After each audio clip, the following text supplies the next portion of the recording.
Shalom Bapak Ibu Saudara yang dikasihi oleh Tuhan. Apa kabarnya hari ini? Saya berharap Bapak Ibu tetap dalam perlindungan Tuhan. Kita bersyukur hari ini kita diberikan kesempatan di tengah segala keadaan kondisi kehidupan kita. Kita diberikan kesempatan untuk memuji Tuhan, berdoa dan mendengarkan firman Tuhan. Mari saya undang semua untuk bangkit berdiri. Kita mau mempersiapkan hati kita untuk memuji Tuhan. Silakan mengambil waktu teduh di hadapan Tuhan.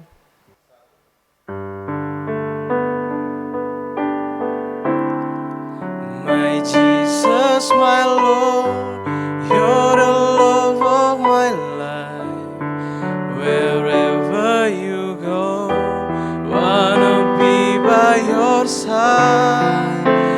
No longer I, but Christ living in me, serving you for all eternity. My eyes set on you in this race that I run. No longer my ways, let your will be done. Make me a servant, my heart ever true. Clinging to the cross, I follow you. I follow you.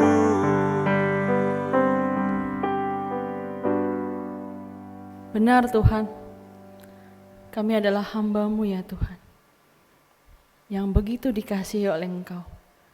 Saat ini Tuhan kami datang kembali untuk memuji-Mu, menyembah-Mu ya Tuhan, dan mendengarkan suara-Mu. Persiapkanlah hati kami ya Tuhan, sekalipun di tengah kondisi yang tidak mudah, tapi kami percaya Tuhan, Roh Kudus-Mu akan bekerja, menghibur, menolong kami untuk tetap bersandar kepada Tuhan. Kami mau serahkan ibadah kami ini ya Tuhan, dari awal, pertengahannya hingga akhirnya. Kiranya Engkau berkenan menikmati ibadah kami. Dalam nama Tuhan Yesus Kristus kami berdoa. Amin. Shalom Bapak Ibu Saudara. Saya ingin berkata bahwa sebab di dalam Yesus kita adalah ciptaan yang baru. Yesus tinggal di hati kita untuk mengubah kita semakin serupa dengannya. Kita bersyukur atas keselamatan yang telah Ia berikan untuk kita, manusia berdosa.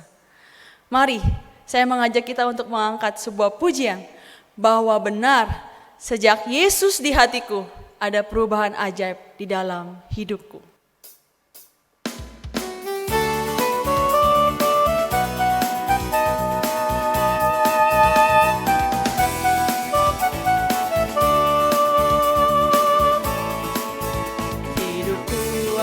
Perubahan yang ajaib sejak Yesus di hatiku.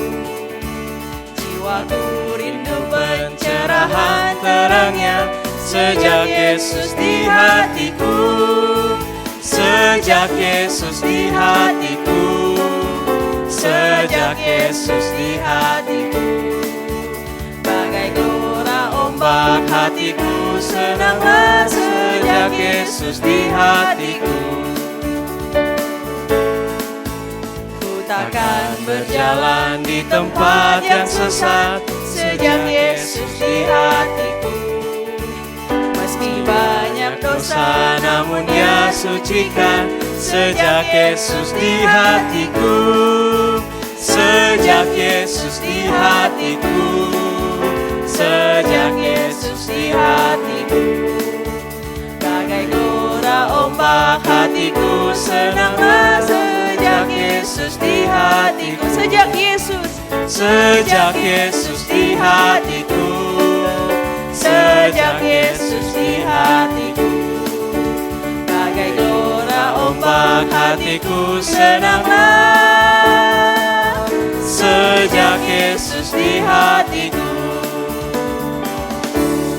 amin. Sejak Yesus di hati kita, ada perubahan hidup di dalam hidup kita. Saya mengajak kita untuk berdoa, mengucap syukur kepada Tuhan atas anugerah keselamatan yang telah Ia berikan. Mari kita berdoa di hadapan Tuhan. Kami bersyukur Tuhan, Sebab kami manusia berdosa, tapi Engkau mengasihi kami, sehingga Engkau memberikan nyawamu ya Tuhan, untuk menebus dosa kami, supaya kami beroleh hidup yang kekal, dan kami boleh percaya selalu kepadamu ya Tuhan. Karena itu kami mengucap syukur ya Tuhan untuk keselamatan yang Engkau berikan. Dan biarlah kami hidup di dalam anugerah-Mu hari demi hari, bersama-Mu menjalani hidup ini ya Tuhan. Terima kasih Tuhan untuk keselamatan yang Engkau berikan. Ini doa kami ya Tuhan, dalam nama-Mu Tuhan Yesus Kristus, Juru Selamat kami yang hidup, kami berdoa. Amin. Saudara, Mazmur 121 ayat 1-5 berkata, Aku melayangkan mataku ke gunung-gunung, dari manakah akan datang pertolonganku? Pertolonganku ialah dari Allah pencipta langit dan bumi. Ia takkan membiarkan kakiku goyah. Penjagamu tidak akan terlelap. Sesungguhnya tidak terlelap dan tidak tertidur penjaga Israel. Tuhanlah penjagamu, Tuhanlah naunganmu di sebelah tangan kananmu. Bapak Ibu Saudara, sungguh benar, pertolongan yang sejati hanya datang dari Allah, pencipta langit dan bumi. Biarlah ketika kita berdoa di hadapan Tuhan, ketika kita membawa pokok doa kita, baik untuk gereja, bangsa dan negara, maupun segala pergumulan kita, mari kita terlebih dahulu meyakinkan hati kita bahwa hatiku percaya kepadamu Tuhan. Engkau akan menolongku seturut rencanamu yang indah. Biarlah pujian kami ini menjadi doa kami di hadapan-Mu ya Tuhan. Mari kita angkat sebuah pujian. Hatiku percaya, selalu percaya.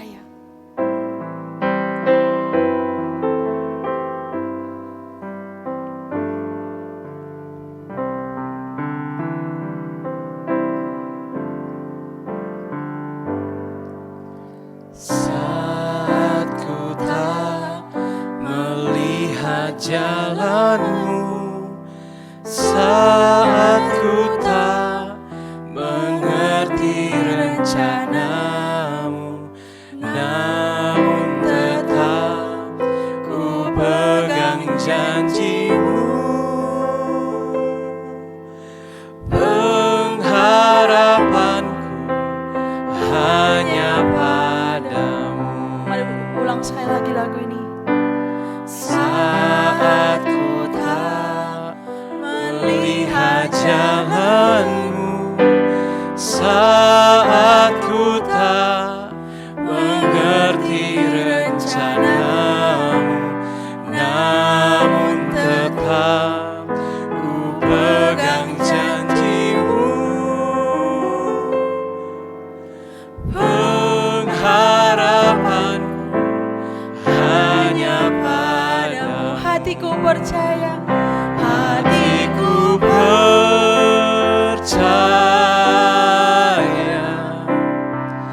hatiku percaya, hatiku percaya, selalu ku percaya. hatiku percaya. Hatiku percaya, hatiku percaya, hatiku percaya, selalu ku percaya.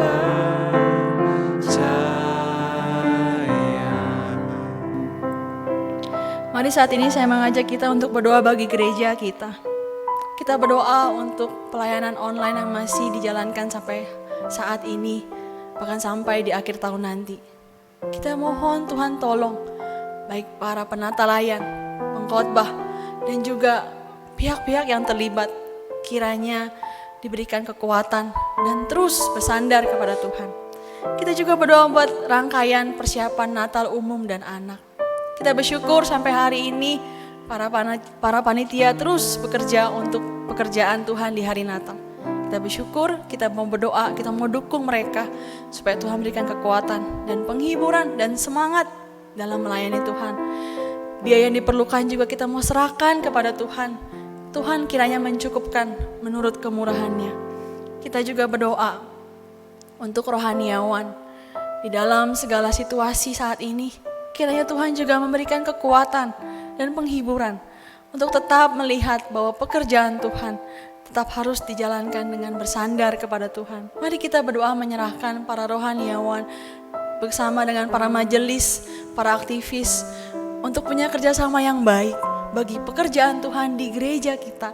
Supaya apa? Supaya nama Tuhan dipermuliakan melalui pelayanan kita bersama. Mari saya mengajak kita untuk berdoa untuk pokok doa ini. Bapa di surga, kami menyerahkan untuk pelayanan gereja kami. Untuk pelayanan online yang masih kami jalankan sampai saat ini dan sampai akhir tahun nanti. Tuhan, kami mau serahkan ke dalam tangan-Mu. Tuhan, Kau bekerja sekalipun dengan online, tapi tidak mengurangi kerinduan setiap kami untuk beribadah kepada-Mu. Para penata layan, para pengkhotbah, pihak-pihak yang menolong untuk terselenggaranya ibadah ini. Tuhan yang memampukan, memberikan kekuatan kepada mereka. Kami percaya Tuhan, ibadah ini tetap menyenangkan hati-Mu. Karena kami rindu untuk menyenangkan hati Tuhan. Kami berdoa buat rangkaian persiapan Natal umum dan anak. Terima kasih Tuhan, sampai saat ini kami melihat pekerjaan Tuhan yang baik. Terima kasih untuk setiap orang yang memberikan dirinya untuk melayani, mempersiapkan yang terbaik bagi pelayanan ini. Tuhan memampukan mereka, menguatkan mereka, dan menopang kehidupan mereka. Kami menyerahkan untuk tim ibadah juga yang akan mempersiapkan Natal. Tuhan yang menolong supaya rangkaian Natal yang akan dilakukan nanti. Sungguh Tuhan mengingatkan kami tentang esensi Natal adalah kehadiran Tuhan dalam kehidupan kami. Kami menyerahkan tim ibadah ke dalam tangan-Mu. Kami juga mau menyerahkan ya Tuhan untuk biaya yang diperlukan. Mohon kemurahan-Mu ya Tuhan. Kau yang memberkati setiap jemaat supaya mendukung pelayanan Tuhan. Dan Tuhan yang memampukan dan mencukupkan sesuai dengan kemurahan Tuhan. Terima kasih ya Tuhan. Kami berdoa untuk para rohaniawan di tengah segala situasi yang ada. Tuhan, berikan kekuatan, berikan kemampuan, dan selalu bersandar kepada Tuhan. Mungkin mereka ada pergumulan, biarlah tangan Tuhan yang menopang kehidupan mereka. Kami berdoa buat para majelis, juga Tuhan yang menopang kehidupan mereka. Tuhan yang memampukan mereka untuk tetap bersandar, percaya kepada Tuhan. Aktivis dan semua jemaat yang ada di dalam gereja ini, kiranya terus bersandar dan berharap hanya kepada Tuhan. Dan penghiburan yang sejati datangnya daripada Tuhan di dalam kehidupan mereka. Kami menyerahkan pokok doa ini ke dalam tangan-Mu ya Tuhan. Dengarlah ya Tuhan. Terima kasih ya Tuhan, dalam nama-Mu kami berdoa dan bersyukur. Amin. Yang berikutnya kita berdoa untuk jemaat yang lemah tubuh. Kita berdoa untuk Ibu Linda Hermon sedang ditangani oleh dokter. Kiranya Tuhan berikan beliau kekuatan. Para dokter yang menangani juga diberikan hikmat dan menolong, memampukan. Keluarga yang menemani juga Tuhan yang menyertai, memberikan kekuatan dan penghiburan. Kita juga berdoa bersyukur untuk pemulihan Ibu Eng Herlina. Kiranya Tuhan yang terus memampukan, memberikan kekuatan dan penghiburan dan pemulihan terjadi terus dalam kesehatannya. Keluarga yang menemani tetap bersandar dan berharap hanya kepada Tuhan. Jemaat yang lain yang sedang dalam pergumulan sakit, Tuhan juga menopang mereka. Tuhan memberikan kekuatan, penghiburan dan pemulihan di dalam kehidupan mereka. Keluarga yang menemani juga diberikan kekuatan. Jemaat lansia juga Tuhan berikan mereka kekuatan dan pengharapan, sebab mereka bersama dengan Tuhan di tengah usia tua mereka. Kita bersyukur dan kita mau berdoa untuk hal ini. Yang berikutnya, kita berdoa untuk jemaat yang bergumul saat ini di tengah situasi yang sulit, di tengah pandemi yang terjadi. Mari kita mendukung bagi setiap jemaat dan juga diri kita pribadi. Ketika bergumul soal ekonomi, usaha pekerjaan, biarlah jemaat tetap mengandalkan Tuhan dan percaya Tuhan akan menopang senantiasa. Kemudian juga untuk jemaat yang mungkin merindukan untuk melangsungkan pernikahan, kita berdoa mereka diberikan hikmat di dalam kekuatan bersama dengan Tuhan. Mari saudara, kita membawa pokok doa ini ke dalam tangan Tuhan. Tuhan, kami berdoa untuk jemaat yang lemah tubuh, secara khusus berdoa untuk Ibu Linda Hermon. Tuhan menolong beliau, berikan kekuatan, kesehatan dan penghiburan daripada-Mu ya Tuhan. Para dokter, suster yang menolong, kiranya juga diberikan hikmat dan menolong dengan pertolongan Tuhan. Keluarga yang menemani juga diberikan kekuatan dan penghiburan supaya Ibu Linda dapat pulih dengan pertolongan Tuhan. Kami berdoa untuk Ibu Eng Herlina, juga Tuhan terima kasih operasi yang telah berjalan dengan baik. Pemulihannya kami serahkan dalam tangan-Mu ya Tuhan. Tuhan yang terus memimpin kerohaniannya dan dia terus percaya kepada-Mu ya Tuhan. Berdoa untuk keluarga yang menemani, tetap percaya dan diberikan penghiburan daripada Tuhan. Jemaat lain yang sedang sakit dan bergumul, Tuhan kami berdoa mereka juga diberikan kekuatan dan tetap percaya kepada Tuhan. Tuhan akan memulihkan menurut rencana-Mu yang indah. Keluarga yang menemani juga diberikan penghiburan dan terus kesetiaan untuk menopang keluarga yang sedang sakit. Terima kasih ya Tuhan, kami menyerahkan setiap jemaat yang sakit ke dalam pertolongan Tuhan. Kami juga berdoa untuk jemaat yang bergumul, Tuhan yang tolong mereka di tengah pergumulan di situasi pandemi ini, supaya mereka tetap berharap dan percaya kepada Tuhan. Mungkin itu masalah ekonomi, mungkin itu usaha pekerjaan. Tuhan, nyatakanlah kebaikan-Mu ya Tuhan. Tolonglah mereka ya Tuhan untuk terus senantiasa berharap hanya kepada Tuhan. Jemaat yang akan melangsungkan pernikahan, berikan hikmat dan kekuatan untuk dapat menentukan yang terbaik bersama dengan Tuhan. Kami serahkan pergumulan ini hanya ke dalam tangan-Mu ya Tuhan. Dalam nama-Mu Tuhan Yesus kami berdoa dan bersyukur. Amin. Yang berikutnya tak lupa kita berdoa untuk bangsa dan negara kita. Bapak Ibu Saudara, di tengah situasi pandemi ini, biarlah kita terus berdoa mendukung bangsa dan negara kita. Kita berdoa untuk masa pandemi, supaya kiranya jemaat pun dan semua orang boleh diberikan kesadaran untuk mendukung protokol kesehatan yang telah pemerintah berikan, supaya masa pandemi ini dapat kita lewati dalam pertolongan Tuhan.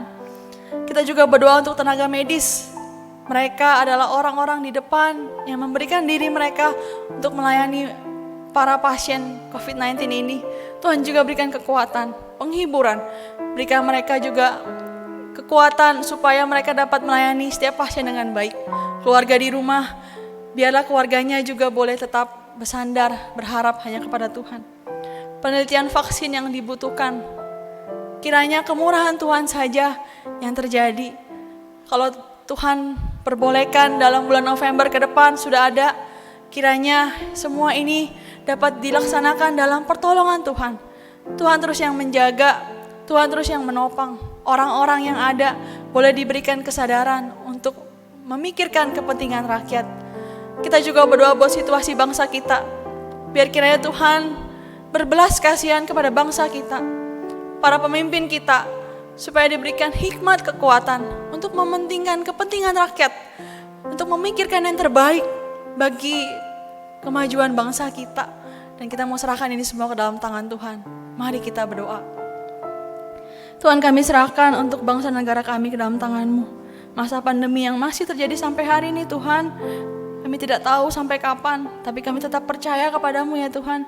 Biarlah kami dan seluruh orang Indonesia boleh mengikuti protokol kesehatan dan mendukung supaya masa pandemi ini dapat kami lewati dengan pertolongan Tuhan. Saling mengingatkan, saling mengingat untuk membawa bangsa ini keluar dari masa pandemi dalam pertolongan Tuhan. Kami juga berdoa untuk tenaga medis ya Tuhan. Tidak mudah menjadi tenaga medis di saat-saat ini ya Tuhan, tapi Engkau yang menopang mereka, menguatkan mereka. Biarlah mereka diberikan kekuatan untuk melayani pasien COVID-19 dengan pertolongan Tuhan. Keluarga di rumah, keluarga mereka juga berikan kekuatan, penghiburan, dan kesehatan daripada-Mu ya Tuhan. Kami juga berdoa untuk penelitian vaksin yang sedang dilakukan. Dan kalau Tuhan berkehendak di bulan November ini sudah mulai dilaksanakan di bangsa kami. Tuhan, mohon kemurahan-Mu. Kiranya orang-orang yang terlibat sungguh-sungguh mementingkan kepentingan rakyat, sungguh-sungguh membawa hal yang baik melalui hal ini ya Tuhan. Kami rindu melalui vaksin ini ya Tuhan, pandemi ini dapat diatasi dengan pertolongan Tuhan. Tuhan yang menolong para peneliti, para tenaga medis, supaya mereka diberikan ketelitian, hikmat untuk menyiapkan vaksin ini dengan pertolongan Tuhan. Kami juga menyerahkan situasi bangsa kami ke dalam tangan-Mu ya Tuhan. Tuhan, mohon belas kasihan kemurahan-Mu ya Tuhan, supaya bangsa kami boleh menjadi bangsa yang memuliakan Tuhan, berkenan di mata Tuhan. Para pemimpin kami Tuhan, berikan hikmat, kekuatan untuk mereka boleh memerintahkan suatu hal yang membawa kemajuan, kebaikan bagi bangsa kami. Tuhan, kami percaya bangsa kami ada di dalam tangan Tuhan. Kami mau terus berharap dan bersandar kepada Tuhan. Inilah doa kami ya Tuhan. Dengarlah ya Tuhan, dalam nama-Mu Tuhan Yesus kami berdoa. Amin. Mari kita mengangkat pujian ini. Hatiku percaya Tuhan, hatiku percaya.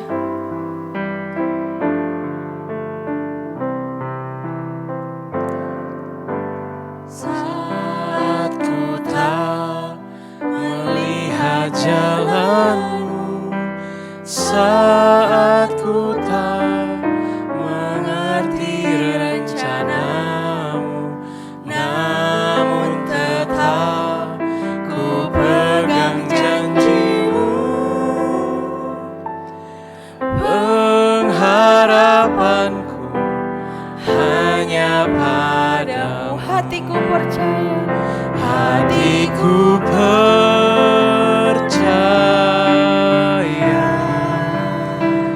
hatiku percaya, hatiku percaya,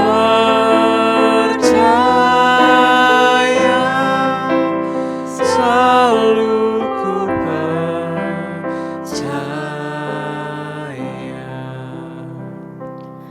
Bapak Ibu Saudara, mari saat ini saya mengajak kita untuk membawa pergumulan kita di hadapan Tuhan. Marilah kepadaku semua letih yang lesu dan beban berat. Aku akan memberikan kelegaan kepadamu. Itulah perkataan Tuhan kita, Yesus Kristus. Mari saat ini datanglah kepada Tuhan. Ceritakanlah apa yang menjadi pergumulan kita. Dan tetap percaya bahwa Dia akan menolong kita seturut dengan rencana yang indah. Mari ambil waktu pribadi di hadapan Tuhan.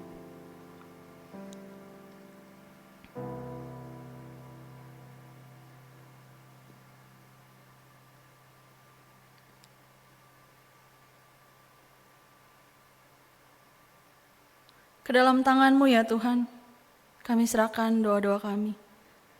Kiranya Engkau mendengar, menjawab seturut dengan rencana-Mu ya Tuhan. Dan ajarlah kami senantiasa percaya kepadamu ya Tuhan. Dalam nama-Mu Tuhan Yesus Kristus kami telah berdoa.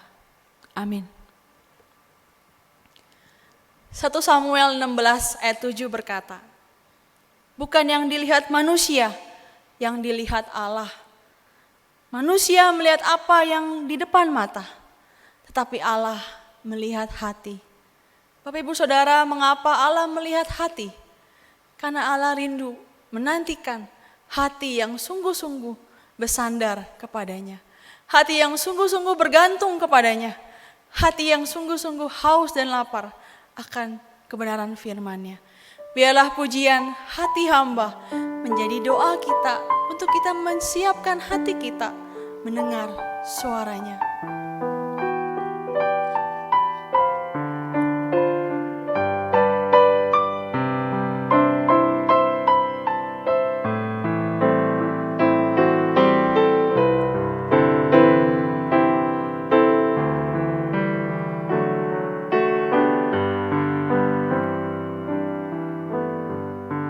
Bersama pujikan.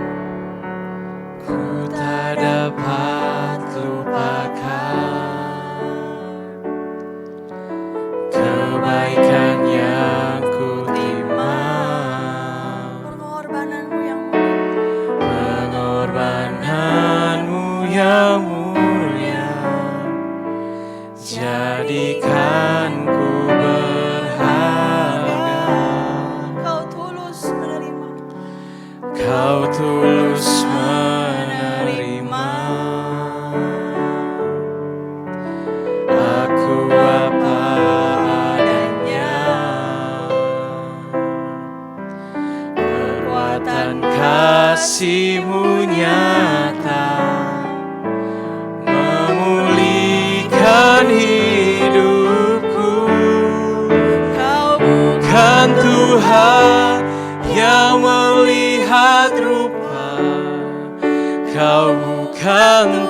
Tuhan yang memandang harta hati hamba yang selalu kau cari.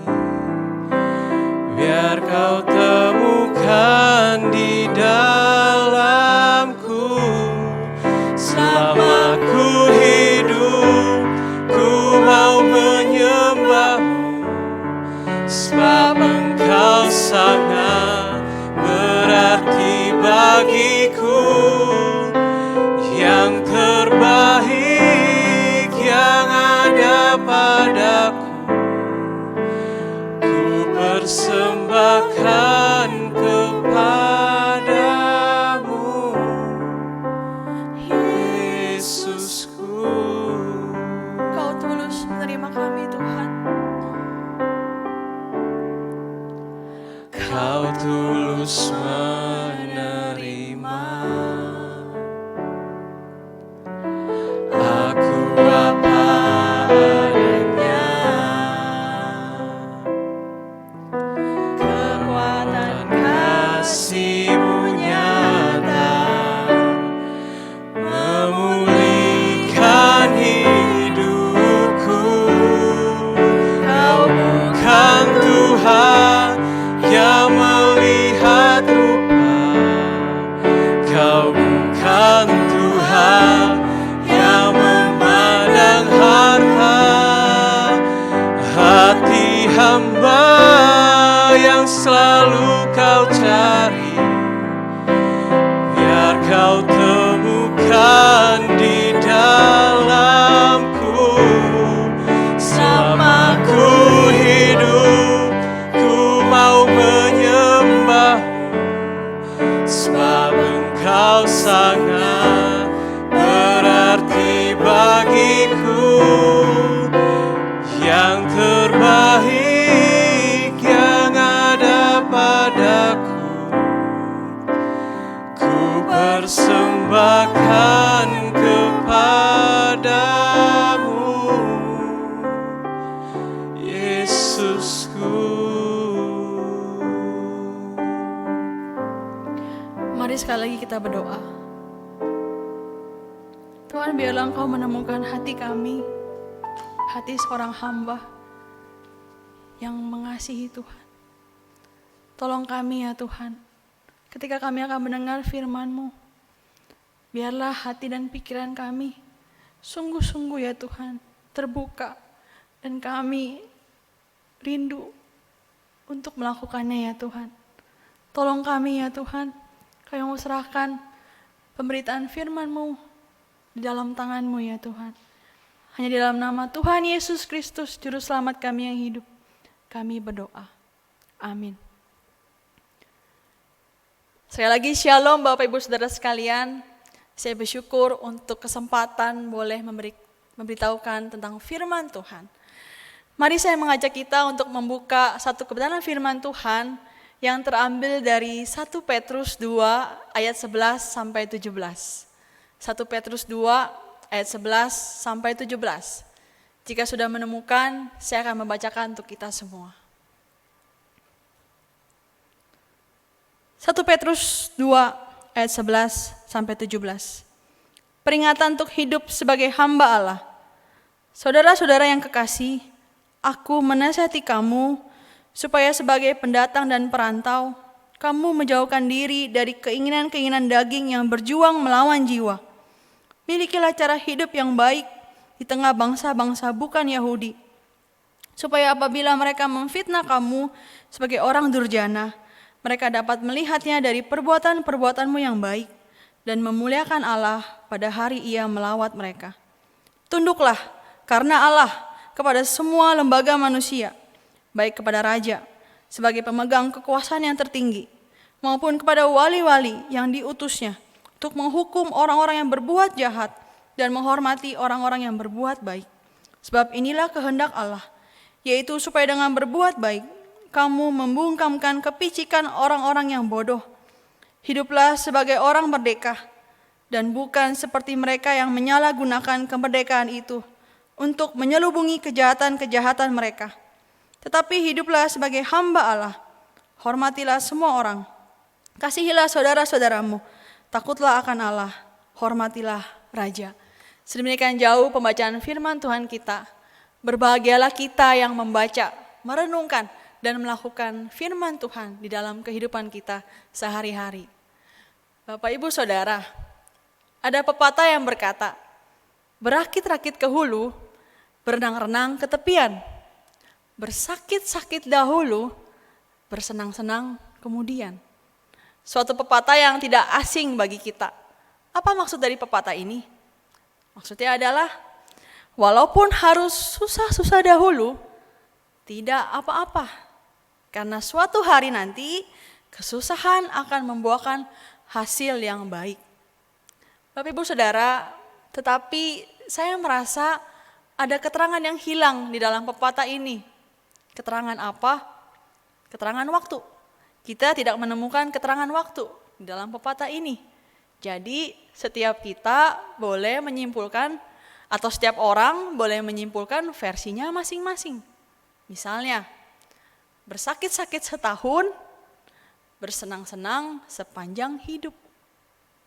Karena pada dasarnya, setiap orang tidak ingin bersusah lama-lama. Inginnya lebih lama berhasil. Namun, Bapak, Ibu, Saudara, mengikut Kristus berbanding terbalik dari pepatah ini. Ketika kita percaya kepada Kristus, maka penderitaan menjadi bagian dalam hidup kita. Oleh karena itu, jika penderitaan menjadi bagian dalam hidup kita, maka bagaimana kita melihat kebaikan di dalam penderitaan?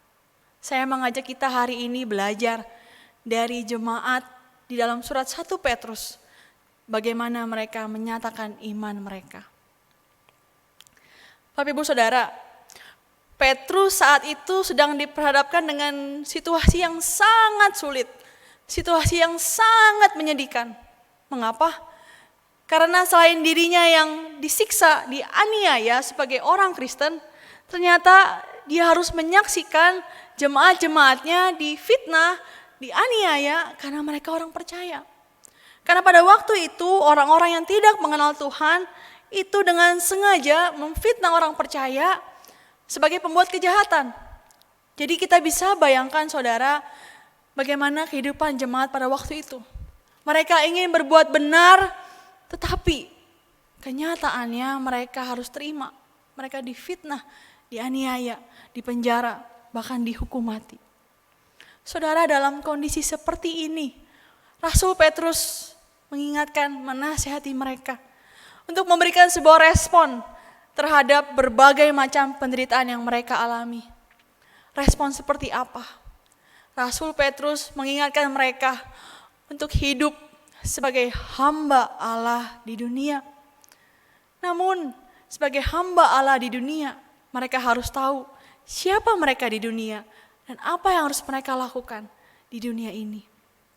Mari kita perhatikan di ayat 11, di situ dikatakan orang percaya adalah pendatang atau perantau. Jadi Petrus ingin bilang bahwa engkau ini adalah orang asing di dunia. Dalam terjemahan bahasa Indonesia masa kini dikatakan orang asing. Dalam terjemahan bahasa Inggris dikatakan stranger in the world.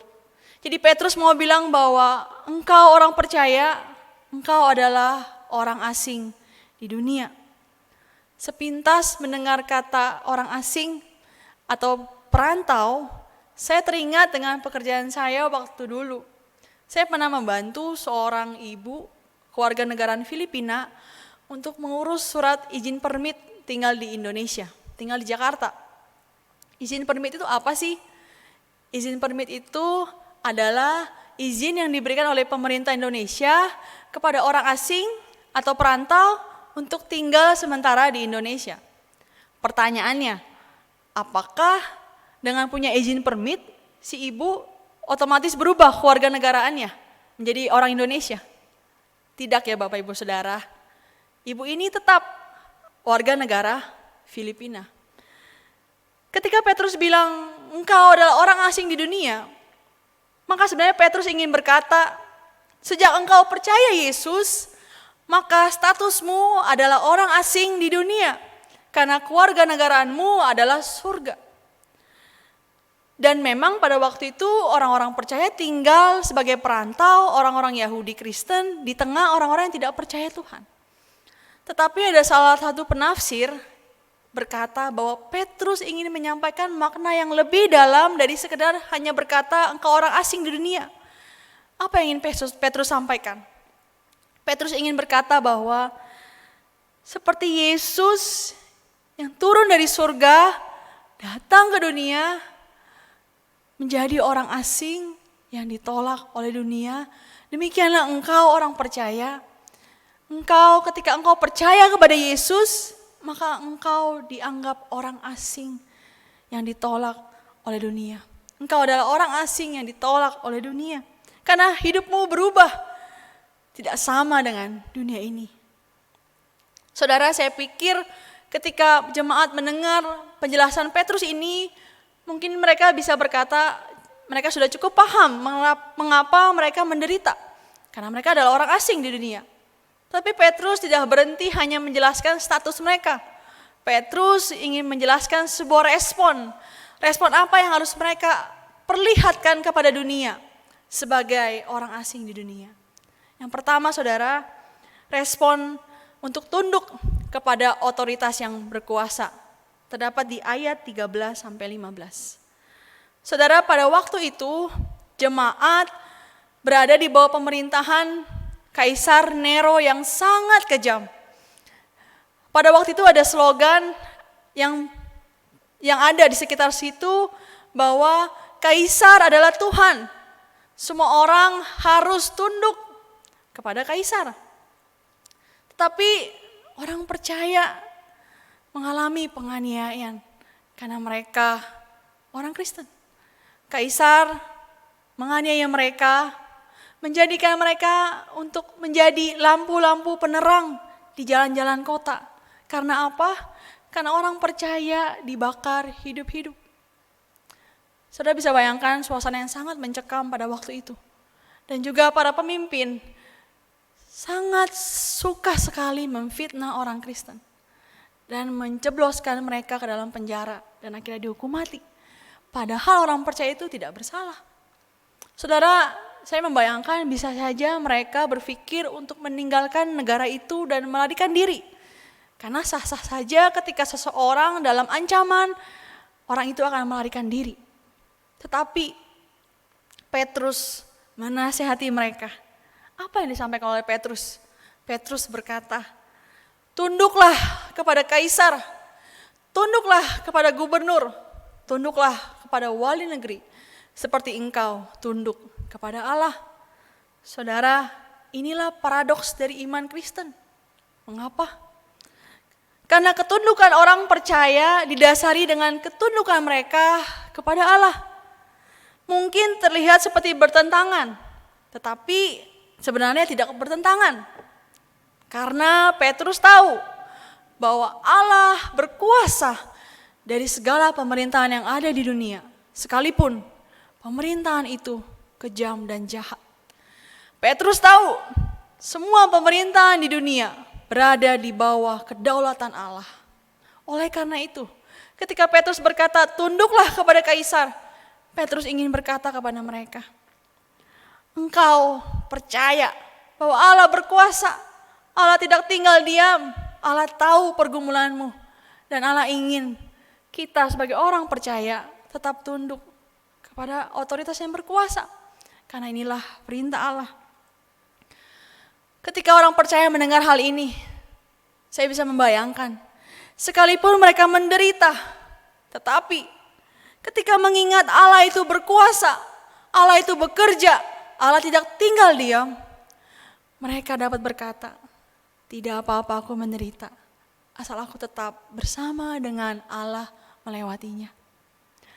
Bapak Ibu Saudara, mungkin di antara kita pernah mengalami difitnah, dikucilkan, dibully, atau mungkin diturunkan jabatan, padahal tidak melakukan kesalahan oleh otoritas yang berkuasa di atas kita. Tetapi hari ini kebenarannya tetap sama. Allah menghendaki kita untuk tetap tunduk kepada otoritas yang berkuasa. Karena inilah kehendak Allah. Ketika engkau dan saya tunduk kepada otoritas yang berkuasa, itu artinya kita percaya bahwa Allah berkuasa, Allah tidak tinggal diam, dan Allah mengerti pergumulan kita. Dan Allah tetap merindukan kita melakukan perbuatan baik kepada mereka. Yang kedua, respon seperti apa? Kita diminta untuk melakukan perbuatan baik kepada semua orang. Perhatikan di ayat 16 dan 17. Bapak Ibu Saudara, sebelumnya saya ingin bertanya, silakan jawab di dalam hati. Melakukan perbuatan baik kepada orang yang kita kasihi, itu mudah bukan? Melakukan perbuatan baik kepada orang yang menjengkelkan, kepada orang yang menyakiti kita, menjahati kita, itu mudah juga bukan? Saya rasa bukan itu jawabannya. Saya rasa mungkin kita tidak bisa menjawab. Karena kenyataannya memang sulit dan tidak mudah untuk melakukan perbuatan baik kepada orang yang menjahati kita. Tapi lagi-lagi inilah yang dialami oleh jemaat. Banyak orang menjahati mereka, memfitnah mereka sebagai pembuat kejahatan. Dan inilah kondisi yang dialami oleh jemaat. Tetapi lagi-lagi Petrus mengingatkan jemaat sebuah nasihat yang antitesis dengan cara dunia ini. Petrus menasihati mereka untuk tidak melakukan perbuatan jahat, melainkan perbuatan baik. Karena apa? Karena orang percaya adalah orang yang merdeka. Dalam terjemahan lain dikatakan kebebasan atau freedom. Petrus ingin bilang bahwa orang percaya itu punya kebebasan. Namun kebebasan seperti apa? Kebebasan yang dimiliki oleh orang percaya adalah kebebasan atau kemerdekaan untuk melakukan perbuatan baik, doing good, bukan melakukan perbuatan jahat atau dosa. Dengan kata lain, orang percaya diberikan kebebasan untuk berbuat baik, bukan berbuat jahat atau dosa. Saudara, mengapa orang percaya dikatakan orang merdeka? Mari kita mengingat, dulu orang percaya sebelum mengenal Tuhan dipasung oleh kuasa dosa. Tetapi Allah memerdekakan dengan kuasa kematian dan kebangkitan Kristus. Sehingga orang percaya tidak lagi dikuasai oleh dosa, melainkan dikuasai oleh Roh Kudus. Roh Kudus yang ada di dalam hati orang percaya akan menuntun orang percaya untuk melakukan kehendak Allah.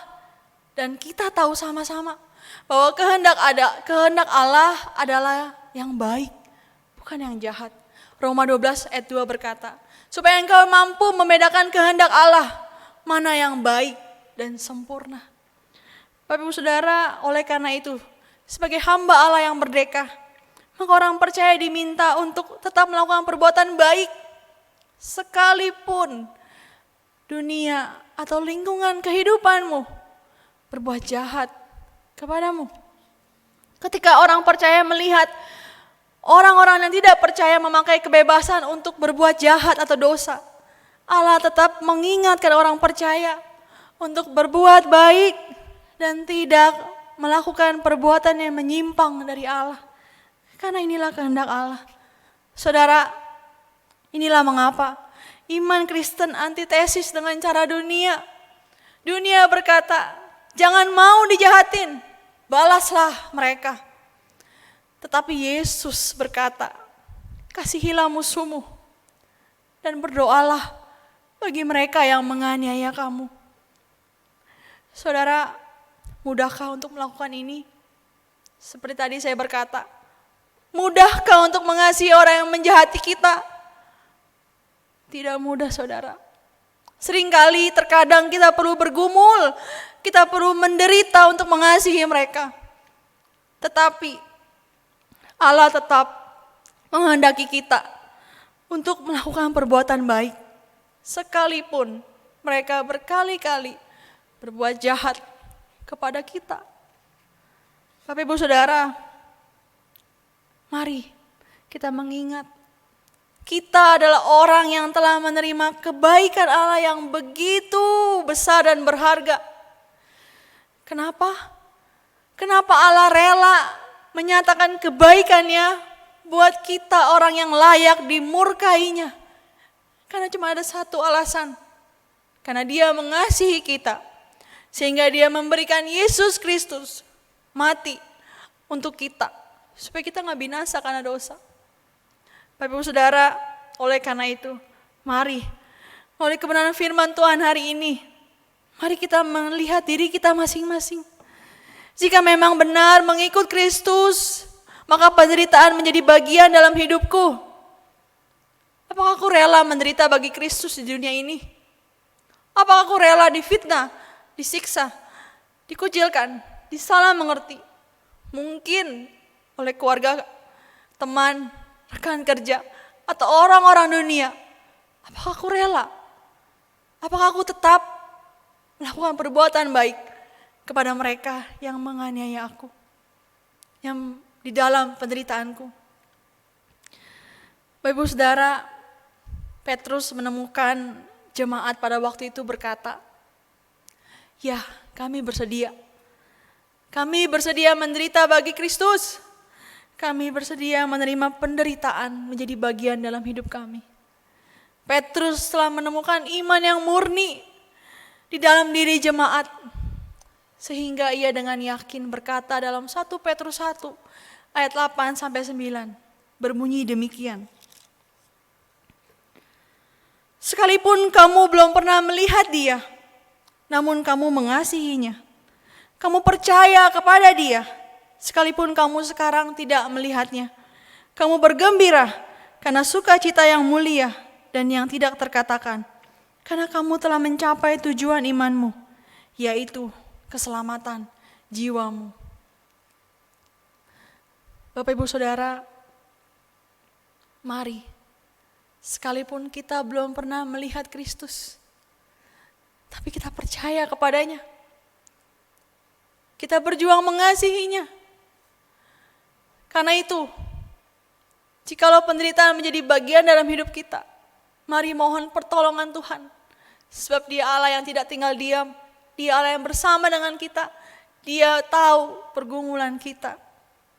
Dan biarlah sekalipun kita harus menderita, mengalami penganiayaan, mari kita tetap melakukan perbuatan baik. Supaya mereka yang menganiaya kita dapat melihat perbuatanmu yang baik dan memuliakan Bapamu yang di sorga. Dan mereka beroleh percaya kepada Yesus Kristus. Kiranya Allah menolong kita semua untuk tetap bersandar kepada kekuatannya. Mari kita berdoa. Tuhan, tolonglah kami untuk tetap kuat di dalam Tuhan menghadapi hari-hari kami di dunia ini. Tuhan, biarlah kami terus berjuang, mengasihi Tuhan dan melakukan kehendak-Mu. Sebab kehendak-Mu adalah baik dalam hidup kami. Tuhan, berikanlah kami kekuatan. Kami yang lemah ini sangat membutuhkan pertolongan Tuhan. Karena itu ya Tuhan, pegang tangan kami, jangan pernah lepaskan.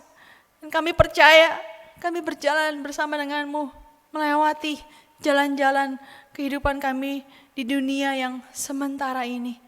Kiranya Tuhan memampukan kami untuk melakukan kebenaran firman-Mu.